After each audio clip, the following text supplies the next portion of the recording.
فانو ابتحتي تقراجاو ترخام قس كم فتنة برهاندو ويس كدعاتن إدمهابن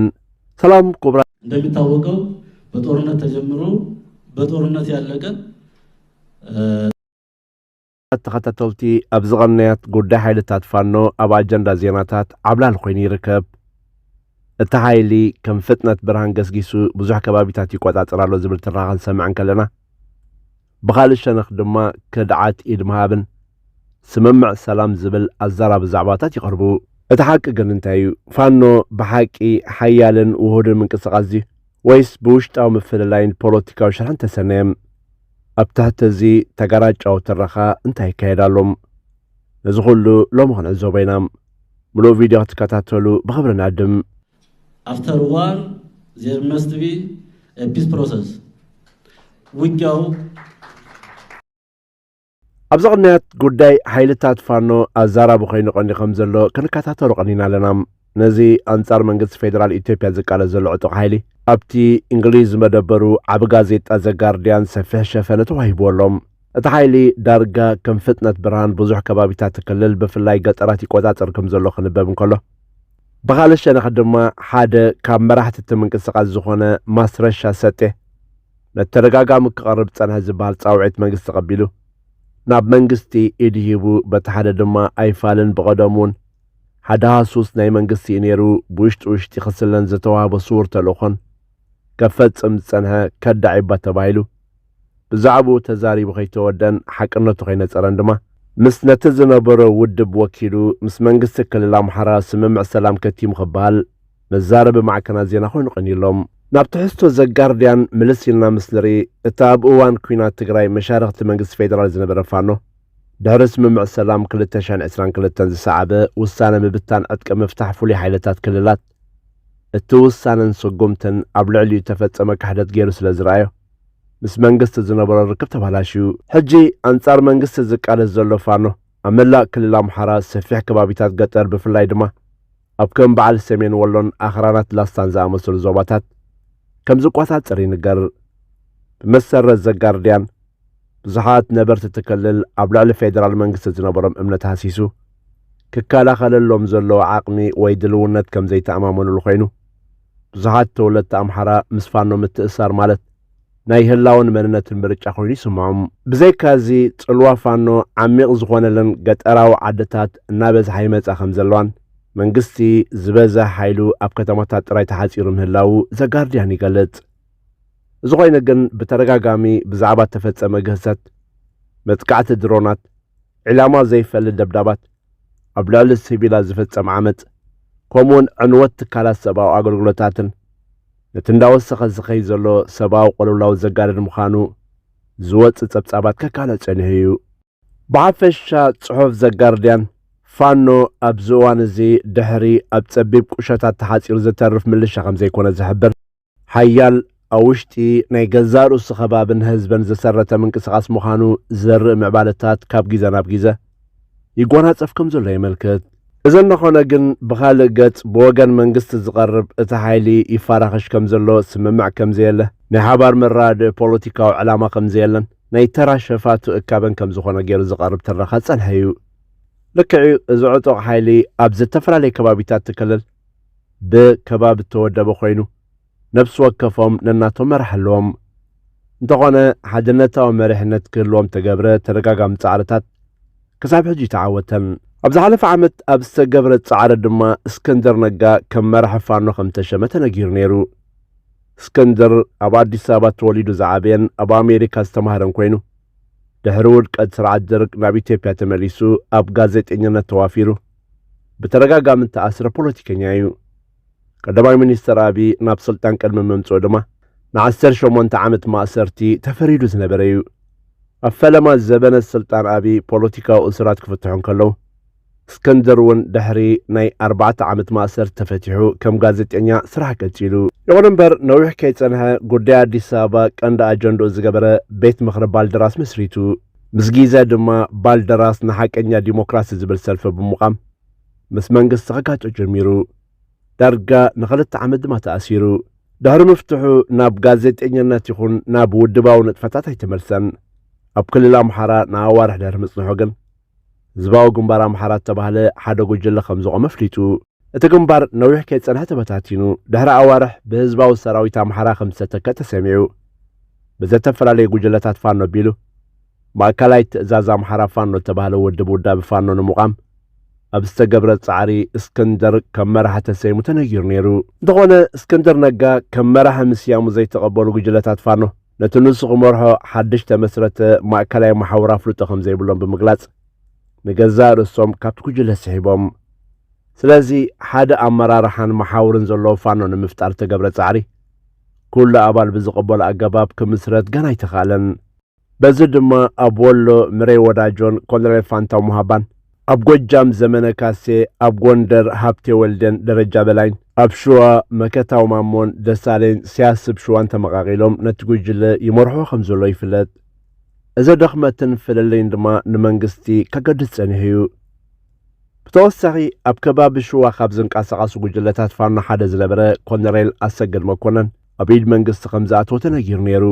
እዚ ድማ ኣብ መንጎ ጉጅለታት ፋኖ ምውቕቓስ ከም ዘሰዓበ ካብቲ ኣብ ማሕበራዊ መራኸቢታት ዝቐርብ መልእኽትታት ምርዳእ ይከኣል። እዚ ሓፈሻዊ ኣካይዳታት እዚ ድማ መንግስቲ ብዘተፈላለየ መንገዲ ክጥቀመሉን ክምዝምዞን ጸኒሑን ኣሎን። ኣብ መቃኒ ዝተረኸ መንግስቲ ዝሓቁፍ ድማ እዩ እቲ ኣብ ዝቕንያት ብማዕከናት ዜና ተሃገረን ተሰለፍቲ ሰራዊተን ልሂቃን ሰልፊ ብልጽግናን ክቃልሕ ተሰምዐም። ኣብዚ ሰሙን ኣብቲ ክልል ካብ ዝንቀሳቐሱ ዕጡቓት ጉጅለታት ፋኖ ሓደ ዝኾነ ህዝባዊ ውድብ ፋኖ ኣምሓራ ምስ መንግስቲ እትክልል ስምምዕ ሰላም ፈሪሙ ዝብል ኣዛረብቲ ኮይኖም ካብ ዝቐነዩ ዛዕባታት ሓደ እዩ። ማዕከናት ዜና ኢትዮጵያ ከቃልሖ ከም ዝቐነያ ሕብረት ኣፍሪቃን ምብራቕ ኣፍሪቃዊ በይነ መንግስታዊ ውድብ ንልምዓት ማለት ኢጋድን ነቲ ስምምዕ ሰላም ብመንጎኝነት ተሳቲፎም እዮም። እቲ ተበፂሑ ዝበሃል ስምምዕ ግን ዕቤቱ ክሳብ ክንደይ እዩ? ማዕረ ክንደይ ኣብ ባይታ ጽልዋን ውፅኢትን ከምጽእ ይኽእል? ብፍላይ ብመንጽር ኣብቲ ሃገር እንዳዓሞቐ ዝኸይድ ዘሎ ብሄራዊ ስምዒታትን ምትፍናንን ዝህልዎ ኣበርክቶ ኣካታዓ ኮይኑ ይቕጽር ኣሎም። እቲ ስምምዕ ኣብ መንጎ እቲ ኣብ ዝቕንያት ናብ ሰራዊት ኢትዮጵያ ኢዱ ከም ዝሃበ ክንገር ዝጸንሐ ብሰምቲ ሓደ ወገን ፋኖ ዝፈረመ ካፒተን ማስረሻ ሰጤን ኣመሓዳሪ ክልል ኣምሓራ ኣቶ ኣረጋ ከበደን ተፈሪሙ። እዚ ቐድሚ ናብ ፋኖ ምጽምባሩ ኣባል ሓይሊ ኣየር ኢትዮጵያ ምንባሩ ዝፍለጥን ድሓር እውን ተኣሲሩ ዝነበረ ማስረሻ ሰጤ ኣካታዕ ሰብ ምዃኑን ብዛዕባኡ ዝወሃቡ ዝተፈላለዩ ርእይቶታትን ንፖለቲካዊ መድረኻት መቓቒልዎሎም። ቅድሚ ሓደ ሰሙን ማዕከናት ዜና ተሃገር ክልተ መራሕቲ ህዝባዊ ውድብ ፋኖ ኣምሓራ ምስ ካልኦት ኣባላቶም ንመንግስቲ ኢዶም ከም ዝሃቡ ነቲ ኢድ ምሃብ ከም ዓብን ቀንድና ርእስቲ ከቕርባ ተሰሚዐን ነይረን። ኣብዚ እቲ ግርምቢጥ ኮይኑ ዝቐጸለ ዜና ድማ እቲ ኢዱ ዝሃበ ማስረሻ ሰጤ ከም ፈራሚ ስምምዕ ሰላም ኣርእስቲ ዜና ክሰርሕ ጀሚሩ። ኣቐዲሙ ዝሰለመን ዕጥቁ ዝፈትሐን እንታይ ስምምዕ ሰላም ምፍራም ኣድለዮ ኣበየናይ ባይታ ረጊጽ እዩ ስምምዕ ክገብር? ብቐደሙ ዘቃልሶ ዝነበረ እንታይ ነይሩ? ብወገን መንግስቲ ኸ እንታይ ተገይሩ? ብሓፈሹ መትከላት ስምምዕ በበገስ ጌርካ ዝለዓሉ ስኸን ኢልካ ምርኣይን ምላሽ ዘድልዮምን መሰረታውያን ሕቶታት ኣጽኒሕና ናብቲ ካልእ ምዕባለታት ንስገር። ኣብዚ ጉዳይ ሓደ ካብ ፍሉጣት ፖለቲከኛታት ኢትዮጵያን መራሕቲ ፋኖን ዝኾነ እስክንድር ነጋ ቅድም ክብል ምስ ወከልቲ ሕብረት ኣፍሪቃ ኢጋድን ሕብረት ኤውሮጳን ከምኡውን ኤምባሲ ኣሜሪካ ኣብ ኢትዮጵያን ኣብ ክልል ኣምሓራ ኣብ ሓደ ዘይተፈልጠ ቦታ ርክብ ከም ዘካየደን ምስ መንግስቲ ብልጽግና ዘተ ሰላም ንምክያድ ጻዕርታት ይግበር ከም ዘሎን ሓበሬታታት ክወፁ ጸኒሖም እዮም። ኣብዚ እዋን ግን ካፒቴን ማስረሻ ሰጤ ብስምቲ እስክንድር ነጋ ዝመርሖ ውድብን ብመንጎኝነት ሕብረት ኣፍሪቃን ኢጋድን እዩ ስምምዕ ፈሪሙ ዝበሃል ዘሎም። ዳውረቲ ተገልጠ ስምምዕ ሰላም ግን እስክንድር ነጋ ካብ ዘይተፈልጠ ቦታ ክልል ኣምሓራ ኮይኑ ብድምፂ ኣብ ዝሃቦ መግለጺ ማስረሻ ኣብቲ ውድብ ወልሓንቲ ከም ዘይብሉን ነቲ ውድብ ከም ዘይውክልን ብዕላ ኣፍሊጡ። ኣቐዲሙ እውን እቲ ምንቅስቓስ ኣብ ዝሓለፈ ሰሙን ህዝባዊ ውድብ ፋኖ ኣምሓራ ምስ መንግስቲ ርክብ ነይርዎም ዝበሎም ኣባላት ፈጻሚ ሽማግሉ ማለት ሓላፊ ጉዳያት ወፃኢ ፋኖ ኣምሓራ ኣብ ጎጃም ዝነበረ ማስረሻ ሰጤን ከምኡውን ኣባል ፈጻሚ ሽማግለን ሓላፊ ጸጥታ ወሎም መስፍር ከፋለን ካብ መዝነቶም ከም ዝተኣገዱን ነቲ ምንቅስቓስ ከም ዘይውክሉን ኣፍሊጡ እዩ። ብዘካ እዚ ኣብቲ ቓልሲ ተጸፊዮም ብስቱር ስራሓት ሃውስነትን ስልያን ንፌደራል ከገልግሉ ብምጽናሕ ብምጥፍፋእ ገንዘብ ኦዲት ዘይተገብረ ካብ ኣወፃ ዝነብሩ ኢትዮጵያን ዝተኣከበ ገንዘብ ሒዝካ ብምኽሓድ እውን ዝኽሰሱ ዘለዉ እዮም። በዚ ድማ ካብ መንግስቲ ተልእኮ እንዳተቐበሉ ክሰርሑ ብምጽናሖም ተኸይሶም ኣለዉ። ማስረሻ ካብ ቤት ማእሰርቲ ቀሊንጦ ድሕሪ ምፍትሑ ኣብ ፖለቲካ ኣምሓራ ተሳትፎ ኣሕይሉ ኣብ ፋኖ ጎጃም ኣብ ትሕቲ ዘመነ ካሴ ይሰርሕ ከም ዝነበረ ይፍለጥ። ኣብኡ ድማ ክሰማማዕ ብዘይምኽኣሉ ናብ ወሎ ሰሜን ሸዋ ገጹ ብምኻድ ነውነጀው ክብል ከም ጸንሑን ይፍለጥ። ሕጂ ድማ ናብ ፌደራል ኢዱ ሂቡ ተባሂሉ ከይተወድአ ኣብ ርእሲኡ ነተሰሊፉሉ ዝነበረ ምንቅስቓስ ወኪሉ ስምምዕ ብምፍጻሙ ክግለጽ እንከሎ ብጾቱ ነበር ድማ ከም ዓብ ፖለቲካዊ ነውርን ክልዓትን ብምፍጻም ይገልጽዎ ኣለዉ። መንግስቲ ድማ ነቲ ብተደጋጋሚ ከቕርቦ ዝጸናሕኩ መጽዋዕታት ተቐቢሎም ብረቶም ኣውሪዶም ናብ ሰላማዊ ናብሮም ይምለሱ ኣለዉ ክብል ንመናፍሕ ክጥቀመሉ ጀሚሩሎም። ማስረሻ ድሒሩ ድማ ምስ እስክንድር ነጋ ህዝባዊ ውድብ ፋኖ ኣምሓራ ኣብ ምምስራትን ኣብ ዝተፈላለዩ ከባቢታት ትክልል ንጡፍ ምንቅስቓስ ብምክያድ ኣብ ፖለቲካ ፋኖ ደሓን ዝኾነ ተፈላጥነት እኳ እንተነበሮ ከንቀሳቕሶ ዝኽእል ገዚፍ ሓይሊ ከም ዘይብሉ ግን ዝግለጽ። በዚ ምኽንያት ድማ ምስኡ ኣትዩ ዝበሃል ሰራዊትን ኣጽዋርን ከዓ ክሳብ ሕጂ ብጭቡጥ ተረእየለን ወይ እውን ብጭቡጥ ኣይፍለጥን። ወጣት ፋኖ ከም ተኸቢሉ ተገልጸ ኣብ ዝተፈላለዩ ከባቢታት ክልል ኣምሓራ ዝንቀሳቐሱ ኮይኖም ኣብ ትሕቲ ዝተፈላለየ መሪሕነት ዝንቀሳቐሱ ሓደ ውሁድን ጽኑዕን መሪሕነት ዝጎሎምን እዮም። እዚ ድማ እቲ ቀንዲ ሃጓፍ ኮይኑ መንግስቲ ብልጽግና ብቐጻሊ ክምዝምዞም ክብለጸሉን ዝንቀሳቐሰሉ ሸነኽ እዩ።